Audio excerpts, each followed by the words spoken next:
Hey Soco, welcome to our next video podcast in our Summer at Soco series as we continue through the book of John. My name is Ryan Blue, and here with us today is Ben MacLeay. What's up, guys? How are you? Ben, thanks for joining us. So glad to be here. Really enjoyed you speaking yesterday. I was taking notes the whole time. Every time you said something really important I wanted to remember, I'd write it down, and I found myself writing the entire time. So I really appreciated that yesterday. Thank you. John 5, let's back up very quick and kind of see where we're at. We're reading through the book of John as a church. John 2, we have water to wine, which was a miracle to Jews. Yep. And then they believed in him, his disciples did. John 3, Nicodemus, he has a theological discussion with a religious leader. But at that time, there was really no statement from Nicodemus that he was accepting him as the Messiah. It was a deeply theological discussion. Right, Yeah. right. Next we go to the woman at the well, the Samaritan woman who was not a Jew. It was a personal interaction. There was no miracle that happened in that story. Correct. And yet she and the rest of her city believed that he was in fact the Messiah.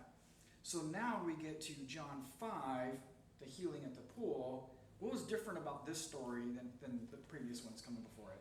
Yeah, so I think what you see Jesus is kind of working his way through the entirety of society at that time, where he's talking to, Nicodemus as the religious elite. He's at a wedding, and we haven't preached on it yet, but at one point he'll talk to kind of an official son or a nobleman's son, so that's the financially elite, and then the woman at the well is an actual outsider, both physically and as far as not being a Jew, and then you've got the man that we're introduced to in this story is as far of an outsider as you can be with still being a Jew and being on the inside. So he's not, he's unclean, he's a beggar, he is unable to walk, he's all these different things. So I think you've really seen Jesus kind of traversing around and literally making his way into Jerusalem as well. Yeah. And so the lame man would be kind of the first character in the story. The second character we're going to talk to about in a minute would be the Pharisees. Yeah. But let's talk about the lame man first, kind of the first character. Again, we talked a little bit in your sermon about him being 38 years lame. Why is he at this pool? Hit that again. What is he expecting to happen? Yeah, so there's discussions back and forth on whether it was true or not, but there was a belief among all of the unclean people outside of the temple that this pool would be moved by an angel of God, and the first person down into the pool would be healed. And so what you see is a collection. Now the side piece is you have so many people coming in and out of the temple that this would have been the location where if you're a beggar, you're going to get the most people and you're going to earn the most money, because these are people that are going in that already have generous hearts.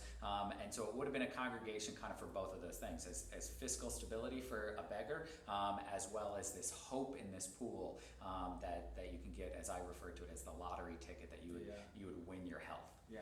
So he's looking for healing, so he's putting his faith in this moving of the water that he can get in there first. Yeah, and it's a faith, kind of side of God. So he believes in Yahweh, the God of the Old Testament, but he's believing in God through this thing.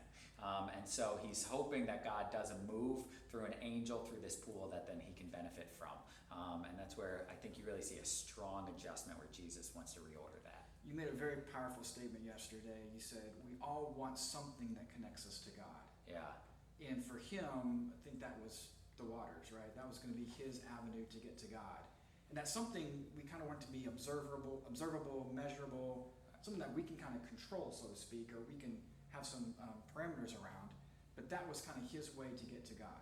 Yeah, we all want the box to check because we all want to be, like you said, the best word is in control. And God is, and Jesus, if you look through all these miracles throughout John, they're all exceptionally different. Jesus is very uncontrollable. And that's both by the religious elite and his way that he moves in and out of society. Everything he does is uncontrollable.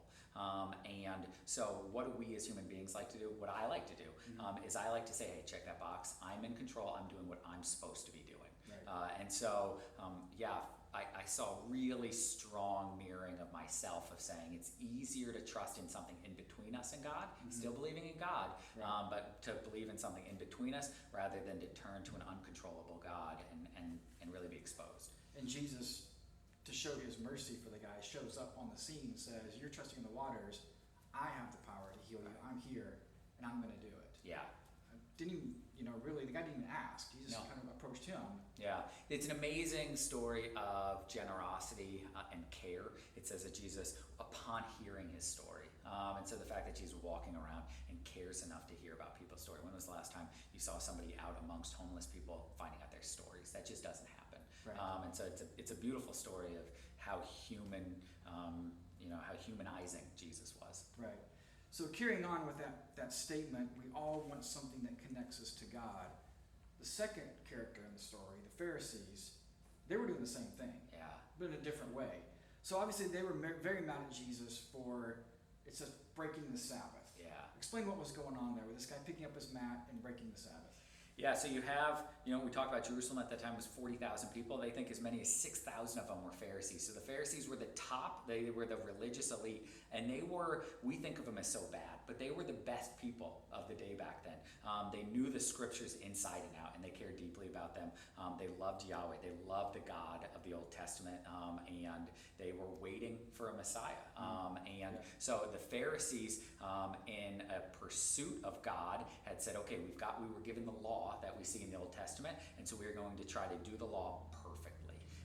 And they really turned that into an art form at that point, where they said every little piece of the law is going to have a very technical nature to it. And so when you're talking about the Sabbath, it's not just enough to say we don't work. No, you have to say you're only allowed to walk this many steps on the Sabbath. You're only allowed to lift this many pounds on the Sabbath. You're only allowed to do X, Y, and so they made it perfectly technical so that they could, in my opinion, right, so we can put ourselves back in control and say, I know that I followed the Sabbath today. And I know if somebody else has followed Correct. the rules as well. That's correct, yeah.